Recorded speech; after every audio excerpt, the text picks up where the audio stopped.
नमस्कार दोस्तों, वोकेशन के इस एजुकेशनल प्लेटफॉर्म पर मैं आकाश वर्मा एक बार फिर से आप सभी का स्वागत करता हूं।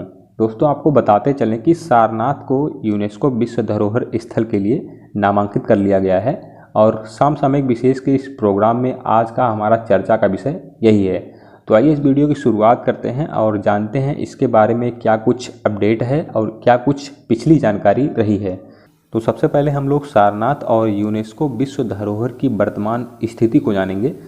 तो जैसा कि आप स्क्रीन पर देख पा रहे हैं, भारत ने वर्ष 2025-26 नामांकन चक्र के तहत यूनेस्को की विश्व धरोहर सूची के लिए प्राचीन बौद्ध स्थल जिसका नाम सारनाथ है उसको आधिकारिक रूप से नामांकित किया है। और इसी के साथ आपको बताते चलें कि सारनाथ जो है वर्ष 1998 से यूनेस्को की अस्थायी सूची, यहाँ पर ध्यान दीजिए, अस्थायी सूची यानी टेंटेटिव लिस्ट में शामिल है 1998 से ही, लेकिन फिलहाल इसको जो है आधिकारिक रूप से नामांकित किया गया है।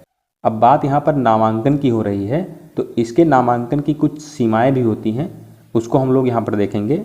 तो विश्व धरोहर सम्मेलन 1972 बात इसकी करते हैं।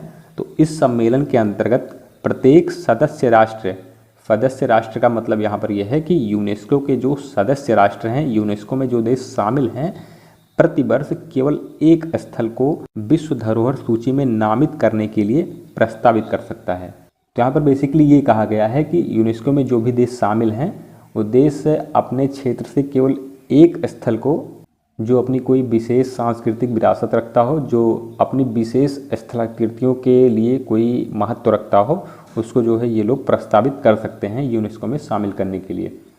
बात यूनेस्को की हो रही है तो हम लोग यहाँ पर इसके फुल फॉर्म को भी देख लेते हैं। तो इसका फुल फॉर्म है United Nations Educational, Scientific and Cultural Organization UNESCO, ये होगा इसका फुल फॉर्म।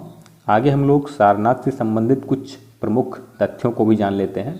तो उत्तर प्रदेश के वाराणसी के निकट स्थित सारनाथ एक प्रमुख बौद्ध तीर्थ स्थल है, जहां गौतम बुद्ध ने ज्ञान प्राप्ति के बाद अपना पहला उपदेश दिया था। महत्वपूर्ण बात है, अपना पहला उपदेश दिया था कहां पर?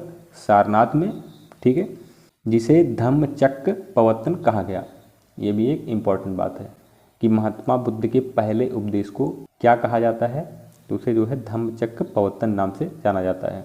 तो दोस्तों, ये थी समसामयिक विशेष के प्रोग्राम में सारनाथ और यूनेस्को के संबंध में कुछ महत्वपूर्ण बातें। इसी तरीके से मिलते हैं किसी और वीडियो में, तब तक के लिए नमस्कार।